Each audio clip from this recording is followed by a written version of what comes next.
En Australie, par exemple, 14% des élèves entre 13 et 14 ans ont déjà été victimes de cyberharcèlement.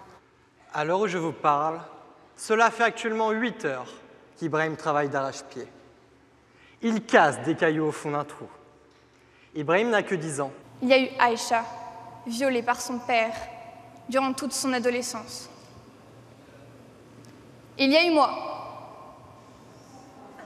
Depuis 21 ans, des centaines de lycéens se sont succédés sur cette estrade du mémorial de Caen.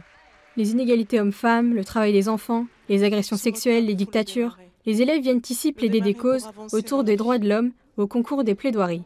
Les horreurs dénoncées peuvent se passer à l'autre bout du monde ou au contraire les toucher de très près, comme le viol subi par Zoé. C'est un acte légitime qui permet d'être reconnu. Mais moi, le sujet m'est apparu comme une évidence et c'était avant la vague de Balance ton porc et MeToo. Je savais que j'allais parler de ça. C'était évident.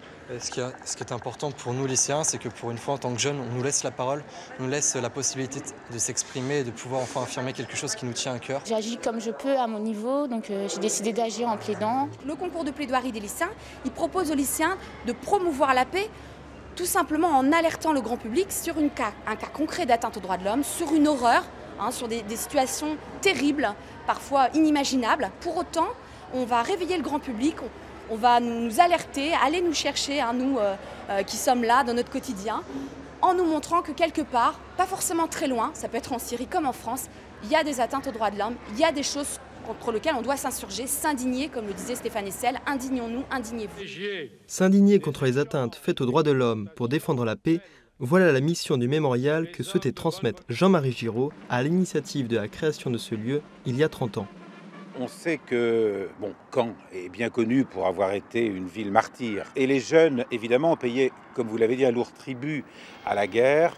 Et il est bien évident qu'aujourd'hui, un jeune doit prendre à bras-le-corps, je l'ai dit, je le répète, c'est important, le sujet des droits de l'homme et de la paix dans un monde dans lequel, on sait bien, la paix est toujours fragile.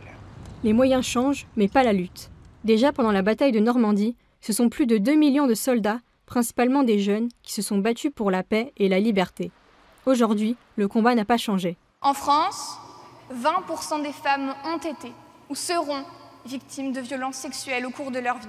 Si on prend l'Assemblée comme échantillon statistique, cela représente 150 de vous, mesdames.